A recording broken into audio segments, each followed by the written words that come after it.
اس کی مراد یہ ہے کہ کوئی رشوت لے رہا ہوتا ہے تو وہ جو رشوت کے پیسے ہیں اگر وہ ہم آئیں گے کھائیں گے گھر میں لگیں گے تو وہ جو ہے وہ لقمہ ہمارا حلال نہیں ہوگا۔ تو جب تک حرام لقمہ ہوگا تو ہم اللہ کے روبرو کیسے کھڑے ہوں گے؟ جو اللہ ہمیں منع کرتا ہے، جس چیز سے ہمیں منع کرتا ہے، ہم وہی کام کر کے پھر اللہ کے سامنے ہم جا کے بیٹھ جائیں تو یہ چیز تو نہیں۔ اب جیسے کسی کے گھر میں چوری کر لو پھر اس کے ساتھ جا کے بیٹھ جاؤ تو ہماری آنکھیں تو نہیں ملتی نا۔ اسی طرح اگر ہم حرام کمائی ہمارے گھر میں آ رہی ہے اور وہ ہم کھا رہے ہیں اور ہمارے بچے کھا رہے ہیں تو ہمیں ایک تو اس سے کوئی فائدہ نہیں ہوگا، ہمارے جو بچوں کی تربیت ہوگی وہ غلط ہو جائے گی، حرام کے پیسوں کی جو تربیت ہوگی وہ بھی صحیح نہیں ہوگی۔ اگر اس سے ہم کوئی چیز کرتے ہیں، جیسے کوئی عمرہ کر لیا، حج کر لیا، کسی فلاحی ادارے میں لگا دیے تو اس کا بھی ہمیں اجر نہیں ملے گا، کیونکہ وہ پیسے ہمارے حق حلال کی کمائی کے نہیں تھے، اس لیے اللہ ہمیں اس کا اجر نہیں دیتا۔ اور دوسری بات یہ ہوتی ہے کہ وہ جو ہمارے بچوں پہ لگتے ہیں تو وہ بچے ہمارے ساتھ ہمارا نہیں دیتے، ہمارے نافرمان ہو جاتے ہیں، اس لیے کہ وہ حق حلال کی کمائی سے پلے ہوئے نہیں ہوتے۔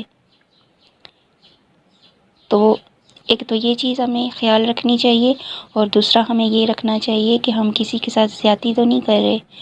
ہماری دعا نہ قبول ہونے کی وجہ ایک یہ بھی ہوتی ہے کہ ہم کسی کے ساتھ زیادتی کر رہے ہوتے ہیں، ہم دعا میں وہ چیز مانگ رہے ہوتے ہیں جو ہمیں نہیں مانگنی چاہیے۔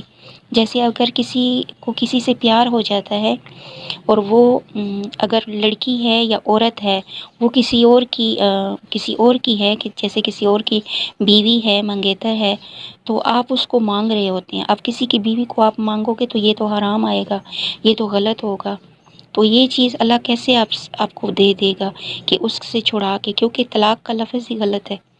تو طلاق اس کو ہو کہ پھر آپ کے ساتھ یہ چیز تو آپ نہیں مانگ سکتے نا کہ اس کو طلاق ہو جائے اور مجھے مل جائے، میری اس سے شادی ہو جائے، اس لیے آپ کی یہ دعا قبول نہیں ہوتی۔ لیکن ہم لوگ جو ہیں، ہم لوگ یہ چیز سمجھتے نہیں ہیں، ہم بس مانگ لیتے ہیں ہمیں یہ چاہیے۔ بعض اس طرح ہوتا ہے کہ ہماری دعا نہ قبول ہونے کی وجہ یہ بھی ہوتی ہے کہ وہ چیز ہمارے حق میں بہتر نہیں ہوتی، ہم مانگ رہے ہوتے ہیں لیکن وہ اگر ہمیں مل جاتی ہے تو ہمارا بہت نقصان ہونا ہوتا ہے، اس لیے اللہ نہیں چاہتا کہ ہمارا نقصان ہو اور یہ چیز ہمیں نہیں دیتا۔ بس اس طرح ہوتا ہے کہ وہی چیز ہم مانگ رہے ہوتے ہیں، وہی چیز کوئی اور مانگ رہا ہوتا ہے۔ تو اب یہ یہاں پہ اس طرح ہوتا ہے کہ جس کی شدت زیادہ ہوگی، جس کی ضرورت زیادہ ہوگی، اللہ پاک اس کو عنایت کریں گے۔ اور اللہ سے گڑ گڑا کے مانگو، لیکن اللہ کے ساتھ مقابلے میں نہ مانگو کہ یہ آپ نے دینی ہے اور بس دینی ہے، یہ مجھے چاہیے اور بس چاہیے، اس طرح نہیں مانگیں۔ اللہ کے ساتھ عاجزی کے ساتھ مانگیں، اللہ سے جو چیز بھی مانگیں عاجزی کے ساتھ مانگیں، گڑ گڑا کے مانگیں، ریکویسٹ کر کے مانگیں، اپنے نبیوں کا واسطہ دے کے مانگیں، ان کے طفیل مانگیں، انشاءاللہ اللہ آپ کو کبھی مایوس نہیں کرے گا۔ جو دعائیں ہمیں یہاں پہ ان کا رنگ نہیں ملتا، جو ہمیں یہاں پہ لگتا ہے کہ قبول نہیں ہوتی، ان کے لیے خفا نہ ہوں، ان کے لیے خوش ہوا کریں، کیونکہ جو دعا یہاں قبول نہیں ہوگی اس کا اجر ہمیں آخرت میں ملے گا۔ اور آپ کو پتہ ہے یہ دنیا تو ختم ہونے والی ہے، ہمیں تو ہر چیز آخرت کے لیے سوچنی چاہیے۔ ہمیں جو سوچنا چاہیے پہلے دنیا کے لیے ایک حصہ سوچیں اور آخرت کے لیے ہمیں 4 حصے سوچنے چاہیے۔ اپنی دعاؤں میں شدت لائیں لیکن ضد نہ کریں۔ آپ کو پتہ ہے حضرت موسیٰ علیہ السلام نے ایک دفعہ ضد کی تھی، اللہ پاک سے کہا تھا کہ میں آپ کو دیکھنا چاہتا ہوں۔ اللہ پاک نے ان سے کہا تھا کہ آپ مجھے نہیں دیکھ سکتے کیونکہ آپ میرا جلوہ نہیں برداشت کر سکو گے، لیکن انہوں نے ضد کر لی، انہوں نے کہا نہیں میں نے دیکھنا ہے اور میرا یہ شوق ہے اور آپ مجھے میرا یہ شوق پورا کریں۔ تو اللہ پاک نے ان سے کہا کہ اچھا ٹھیک ہے، میں ایک پہاڑی پہ اپنا عکس صرف عکس جس کو سایہ کہتے ہیں وہ ڈالوں گا، اگر اس نے برداشت کر لیا تو آپ مجھے دیکھ لو گے۔ آپ پہاڑی کے ساتھ کھڑے ہو گئے اور اللہ پاک نے وہاں پہ اپنا عکس ڈالا پہاڑی پہ، تو وہ پہاڑ ٹوٹ کے ریزہ ریزہ ہو کے ہوا میں بکھر گیا اور حضرت موسیٰ علیہ السلام بے ہوش ہو گئے، ان کو 40 دن کے بعد ہوش آیا۔ کبھی ضد نہ کریں، کبھی ضد اللہ سے نہ کریں، اللہ سے ریکویسٹ کریں، ہمیشہ دھیمے لہجے میں بات کریں، ہمیشہ گڑ گڑا کے مانگیں، ہمیشہ ریکویسٹ کر کے مانگیں۔ اس طرح نہ مانگیں کہ جیسے آپ کا حق ہو، اس طرح مانگیں کہ اللہ آپ سے خوش ہو کہ آپ کو دے دے۔ کیونکہ جب بچہ پیدا ہوتا ہے تو وہ اس کو کچھ بھی نہیں آتا، اس کو صرف رونے کا طریقہ آتا ہے، صرف وہ رو رہا ہوتا ہے، وہ اپنے رونے کی وجہ سے اپنے سارے کام کروا لیتا ہے۔ وہ روتا ہے تو اس کو ماں دودھ بھی دے دیتی ہے، وہ روتا ہے تو اس کو صاف بھی کر دیتی ہے، اس کی نیپی بھی چینج ہو جاتی ہے، وہ ڈاکٹر کے پاس بھی چلا جاتا ہے، صرف رونے کا ہنر اس کو آتا ہے۔ اللہ نے اس کو یہ سکھایا۔ جب پیدائش میں اللہ نے آپ کو رونا سکھایا تو آپ تہجد میں کیوں نہیں روتے؟ آپ دعاؤں میں کیوں نہیں روتے؟ جب دعا کریں گے روئیں گے تو شدت آئے گی، جب آپ تہجد میں دعا کریں گے اور رونا آپ کو آئے گا تو آپ کی دعاؤں میں شدت ہو جائے گی۔ فرشتے مجبور ہو جاتے ہیں، فرشتے دیکھتے ہیں آپ اتنا گڑ گڑا کے مانگ رہے ہو، فرشتے اللہ سے ریکویسٹ کرتے ہیں کہ ہے اللہ پاک آپ اس بندے کو کیوں نہیں دیتے؟ تو اللہ پاک کہتے ہیں کہ اس کا رونا مجھے اتنا اچھا لگتا ہے تو میں کہتا ہوں تھوڑا سا اور رو لے، اس کے بعد میں اس کو دے دوں گا۔ کبھی ہماری دعائیں اس لیے بھی لیٹ ہو جاتی ہیں کہ اللہ کو ہمارا مانگنا اچھا لگتا ہے اور اللہ کہتا ہے کہ اس کو میں نے دے دیا تو پھر اس نے کہاں میرے آگے رونا ہے، تو میں تھوڑا سا یہ اور رو لے، اس کے بعد میں اس کو دوں گا۔ دعائیں مانگنے کا کوئی وقت نہیں ہوتا، دعائیں آپ کسی ٹائم پہ بھی مانگ سکتے ہو، لیکن فرض نماز کے بعد آپ جو دعا مانگتے ہو آپ کو انشاءاللہ اس کا بینیفٹ ملتا ہے، اللہ اس کو پورا کرتا ہے۔ اس کے علاوہ تہجد کا اب لوگ مجھ سے پوچھتے ہیں کہ تہجد کا کون سا ٹائم ہوتا ہے؟ تہجد کا ٹائم اس طرح آپ نکالیں گے، شام کی اذان، مغرب کی اور صبح کی جو اذان ہے، اس کے درمیان میں دیکھیں کتنے گھنٹے ہیں۔ ان گھنٹوں کو 3 پہ ڈیوائیڈ کر دیں، دو حصے اس کے چھوڑ دیں، اور جو تیسرا حصہ ہے، تیسرا پہر، وہ آپ تہجد میں سٹارٹ کر لیں، اس سے آپ تہجد سٹارٹ کر لیں۔ ایک طریقہ اس کا یہ ہے، اور دوسرا طریقہ اس کا یہ ہے کہ آپ عشاء کی نماز پڑھ کے سو جاتے ہو، اگر آپ 7 بجے، 8 بجے، 9 بجے بھی سو جاتے ہو، 10 بجے، 11 بجے آپ اٹھ جاتے ہو، آپ کی آنکھ کھل جاتی ہے، آپ کو یہ غم ہوتا ہے کہ اگر میں دوبارہ سو گیا تو میں پھر تہجد کے لیے نہیں اٹھ پاؤں گا، تو آپ اس ٹائم پہ بھی تہجد پڑھ سکتے ہو۔ آنکھ لگ جائے تو اس کے بعد آپ کسی ٹائم پہ بھی پڑھ سکتے ہو، لیکن اگر آپ نہیں سونا چاہتے، آپ نہیں سو رہے، آپ کو نیند نہیں آ رہی، تو پھر آپ تیسرے پہر میں تہجد کی نماز ادا کر سکتے ہیں۔ تہجد ایک لاڈلی نماز ہوتی ہے، اس میں آپ اپنی دعائیں قبول کروا سکتے ہیں، لیکن وہی بات ہے کہ آپ کو مانگنے کا طریقہ آنا چاہیے۔ آپ شدت سے مانگیں، آپ گڑ گڑا کے مانگیں، آپ عاجزی کے ساتھ مانگیں، اللہ سے جو بھی مانگیں عاجزی کے ساتھ مانگیں۔ اللہ کو یہ نہ کہیں کہ بس یہ مجھے دے دیں، اللہ کو کہیں اگر میرے حق میں یہ بہتر ہے تو آپ مجھے یہ دے دیں، اگر میرے حق میں یہ نہیں بہتر تو جو میرے حق میں بہتر ہے اللہ مجھے وہ عطا کریں۔ تو انشاءاللہ آپ کو اگر وہ چیز نہیں ملتی تو اس سے کئی گنا اچھی آپ کو وہ چیز ملے گی۔ دوسرا یہ ہے کہ لوگ مجھے کہتے ہیں کہ ہم نے دعا کی تھی لیکن قبول نہیں، اب تو ہم کرتے ہی نہیں ہیں، تو یہ ایک بہت بڑا کفر ہے کہ آپ مایوس ہو جاتے ہیں۔ اللہ کی ذات سے کبھی مایوس نہیں ہونا چاہیے۔ اللہ کبھی کسی کو مایوس نہیں کرتا، اللہ آپ کی دعا ضرور قبول کرتا ہے، لیکن کبھی کبھی وہ دیر سے ہو جاتی ہے قبول، لیکن قبول ضرور ہوتی ہے، اور اگر قبول نہیں ہوتی تو اس میں آپ کا بھلا ہوتا ہے، اس لیے قبول نہیں ہوتی۔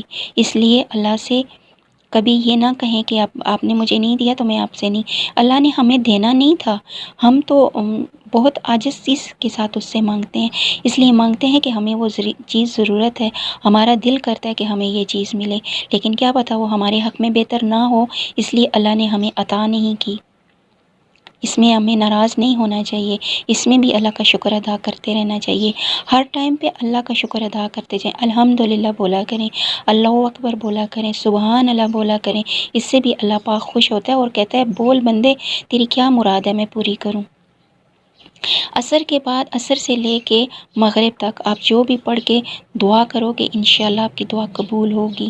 اور جمعے والے دن کوئی لمحہ ایسا آ سکتا ہے جس لمحے آپ کی دعا قبول ہو سکتی ہے، اس لیے اللہ کا ذکر زیادہ سے زیادہ اپنی زبان پہ لایا کریں اور سونگ وغیرہ نہ سنا کریں۔ اگر بہت ہی کچھ سننا ہو تلاوت سنا کریں، نعت خوانی سنا کریں، جو بھی سنیں، لیکن سونگ نہ سنا کریں، کیونکہ جب قیامت آئے گی وہ دن جمعے کا ہوگا، تو ہمیں اس دن کا احترام کرنا چاہیے۔ اس دن کے لیے ہمیں اپنے آپ کو صاف کرنا چاہیے، ہمارے دلوں کو بھی، ہمارا جسم کے ساتھ ساتھ ہم اپنے دلوں کو بھی صاف کریں، اپنے دماغ کو، اپنے ذہن کو صاف کریں، برائیوں کو نکالیں، جڑ سے ختم کرنے کی کوشش کریں۔ کوئی چیز بھی آسان نہیں ہوتی، لیکن بارش کا پہلا قطرہ مشکل ہوتا ہے۔ جب بارش لگی رہتی ہے تو پھر انسان کی عادت ہو جاتی ہے، پھر بھیگنے لگتا ہے تو کچھ بھی نہیں ہوتا، لیکن پہلا قطرہ مشکل ہوتا ہے۔ پہلے قطرے کو آپ برداشت کر لیں گے، آپ کے لیے زندگی آسان ہو جائے گی انشاءاللہ۔ اگر آپ اللہ سے کوئی چیز ایسی حسرت آپ کی ہے، وہ اللہ آپ کے دل کی بھی مراد پوری کر دے گا۔ ضروری نہیں ہے کہ آپ زبان سے مانگیں، آپ دل سے بھی رکھیں اور یہ اپنے ذہن میں رکھیں کہ یہ ہم بہتری کے لیے کر رہے ہیں، تو انشاءاللہ وہ مراد آپ کی بھی ویسے بھی پوری ہو جائے گی۔ جمعے والا دن ایک ایسا دن ہے جس دن آپ جو مانگو گے آپ کو انشاءاللہ تعالی ملے گا، لیکن اس کے لیے بھی یقین کامل ضروری ہے۔ اگر آپ کا کسی چیز پہ یقین نہیں ہے تو پھر وہ کام نہ کریں، کیونکہ یقین بہت ضروری ہے۔ ہم نے اللہ کو نہیں دیکھا، لیکن ہمارا یقین ہے کہ اللہ ہے، اللہ ایک ہے، یہ بھی ہمارا یقین ہے۔ اللہ کے ساتھ کوئی نہیں شریک، یہ بھی ہمارا یقین ہے، اور اللہ سب سے بڑا ہے، یہ بھی ہمارا یقین ہے۔ جب ہمیں ہر چیز کا یقین ہے تو پھر اللہ کے اوپر ہم یہ بھی یقین رکھیں کہ جو ہمارے حق میں بہتر ہوگا وہ اللہ ہمیں ضرور عطا کرے گا۔ اپنی دعاؤں میں شدت لائیں، عاجزی لائیں، ہمیشہ دھیمے لہجے میں مانگیں، ہمیشہ دھیمے لہجے میں بولیں۔ جب گڑ گڑا کے آپ مانگیں گے تو انشاءاللہ آپ کی دعا رد نہیں ہوگی، لیکن آپ جب غرور میں آ جاتے ہیں، غرور سے مانگتے ہیں، تو پھر کبھی کوئی دعا قبول ہونے کی مت سوچیں۔ یہ نہ سوچیں کہ میں نے مانگی تھی تو اللہ نے کیوں نہیں دی۔ اللہ کی مرضی آپ کو دے کہ نہ دے، یہ آپ اس کے ساتھ مقابلہ نہیں کر سکتے، استغفار۔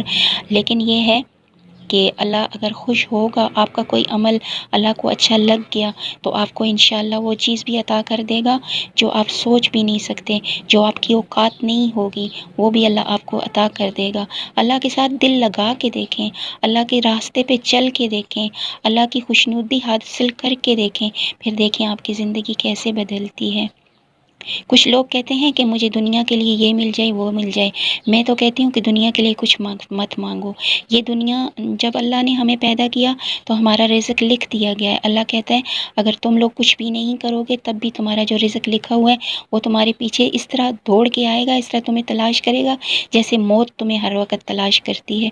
تو اگر جب ہمارا رزق لکھ دیا گیا ہے تو ہم اپنے آپ کو خراب کیوں کریں، ہم اپنے ایمان ضائع کیوں کریں؟ ہمیں حق حلال کا جو ملے گا وہ کافی ہے ہمارے لیے۔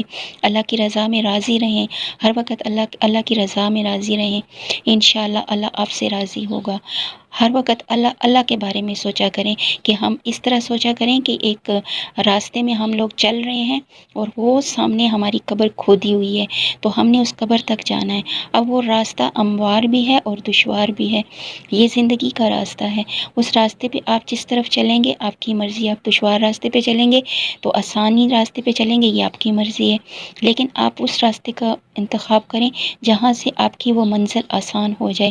آپ دشوار راستے سے جائیں گے تو آپ زخمی ہو جائیں گے، اب وہاں جاتے جاتے آپ زخمی ہوں گے، اب جب وہاں پہنچ جائیں گے تو آپ کو کوئی فائدہ نہیں ہوگا، آپ کو اور بھی تکلیف ہوگی۔ لیکن اگر آسان راستے سے، اللہ کے بتائے ہوئے راستے سے، ہمارے پیغمبروں کے چلے ہوئے راستے سے اگر ہم جائیں گے تو ہم اس راستے تک، اس جگہ تک، ہماری منزل جو ہے، ہم اپنی منزل تک پہنچنے میں نہ تو ہمیں اتنی زیادہ سٹرگل کرنی پڑے گی اور نہ ہی ہمیں کوئی مشکلات کا سامنا کرنا پڑے گا۔ ہمیں ہر وقت اللہ کی خوشنودی کے لیے ہی کرنا چاہیے، جو بھی کریں اللہ کی خوشی کے لیے کریں۔ یہ دیکھیں کہ اللہ کس بات پہ ہم سے خوش ہوتا ہے، اللہ کو ہمیشہ یاد رکھیں۔ اب یہ نہیں ہے کہ اللہ نے آپ کو یہ سارا کچھ دے دیا تو بس اب آپ اللہ کو بھول جائیں، نہیں، اللہ نے ہمیں دیا تو بھی اللہ کا بہت شکر ہے، اللہ نے نہیں دیا تو بھی اللہ کا بہت شکر ہے۔ اللہ جو جانتا ہے وہ ہم نہیں جانتے، جو اللہ کر سکتا ہے وہ ہم نہیں کر سکتے، اس لیے ہر وقت اللہ کے لیے کریں، جو کام کرتے ہیں اللہ کے لیے کریں۔ اللہ جو چاہے وہ کر سکتا ہے۔ اس لیے آپ کو میری ایک ایڈوائز ہے کہ ہر وقت درود ابراہیمی پڑھتے رہا کریں، خاص طور پہ جمعے والے دن 1000 بار درود ابراہیمی پڑھیں، اور 200 بار قل واللہ احد، آپ 200 بار دو تسبیحاں پڑھ لیں، تو انشاءاللہ آپ یہ کر کے عصر کے بعد آپ اس کو کریں، اور اس کے بعد آپ جو مانگیں گے انشاءاللہ آپ کی وہ دعا، آپ کی وہ مراد قبول ہوگی۔ اللہ آپ کا اور ہمارا حامی و ناصر ہو۔ اگر میری ویڈیو آپ کو اچھی لگی تو لائک کر دیں، اور سبسکرائب بھی کر دیں اگر آپ میرے چینل پہ نئے ہیں، اور جس موضوع پہ آپ چاہتے ہیں کہ میں آپ سے بات کروں تو اس موضوع کو آپ مجھے میل کر سکتے ہیں، اور دوسرا یہ ہے کہ آپ کمنٹ بھی کر سکتے ہیں، اور میری ویڈیو کے بارے میں مجھے بتایا کریں اچھی ہے کیسی ہے، مجھے کیا کرنا چاہیے اور کس طرح کی ویڈیو بنانی چاہیے۔